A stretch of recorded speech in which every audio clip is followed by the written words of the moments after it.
wasn't it? I think probably a little bit of leniency there towards Chelsea and Vega. He made a good tackle, but it could easily have been deemed a back.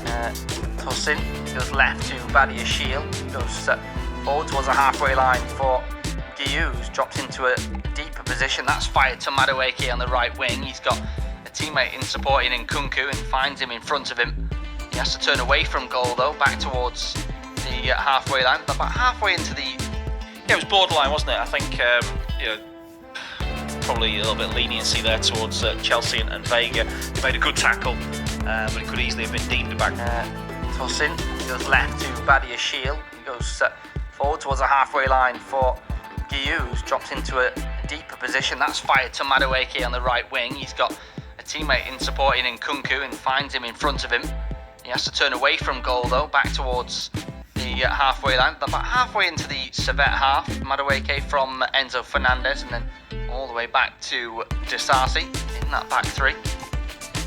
Half an hour ago, Servette 0, Chelsea 1 in this Europa Conference League playoff in Geneva. Badia Shield back to Tosin, the centre of the three central defenders. Is Disasi, who's played a lot of games at right back, but looks to be playing, well, at least in possession, he's one of the three centre halves, and out of possession he is slotting in at right back. Here's Adrabayo, goes all the way back to Jorgensen in goal.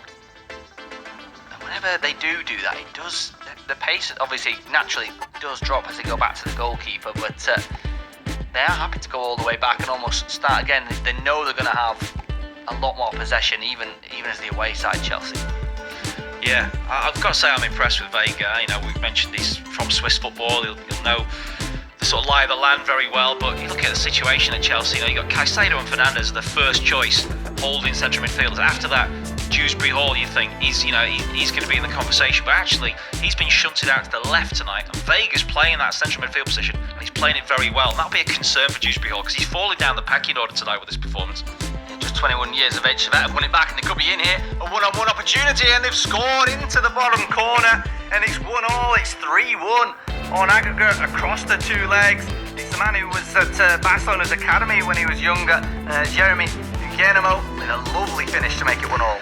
Yeah, it's poor from Chelsea in a couple of... Got caught out, but you know, it was the mistakes of his teammates that sort of let him down there, and it meant that run was able to be made into that position where he probably would have been if they were prepared to defend.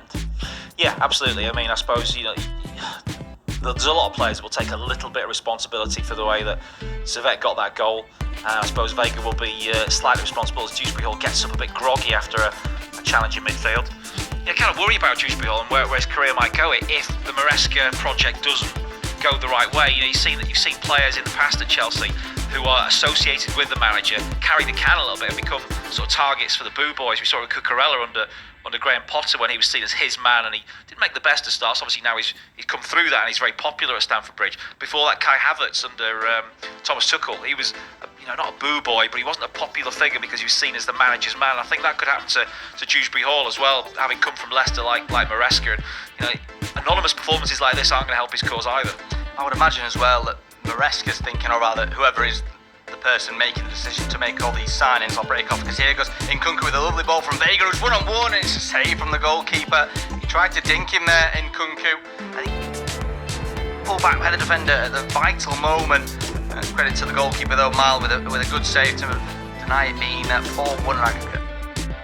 Yeah, he's a busy boy, isn't he, Mol? But he's done well there in that one-on-one situation. A real chance now for Servette to maybe grab another goal before half-time and take a lead in the match. Yeah, Contessa tried to cross it from a deep position. It was headed away by Disasi, and that'll play for a throw into the Swiss side down that left. We've seen replay of here. Lovely ball through to Nkunku. Somehow managed to bring it under control amongst two defenders for Servette. Yeah, in the end, it's good defending.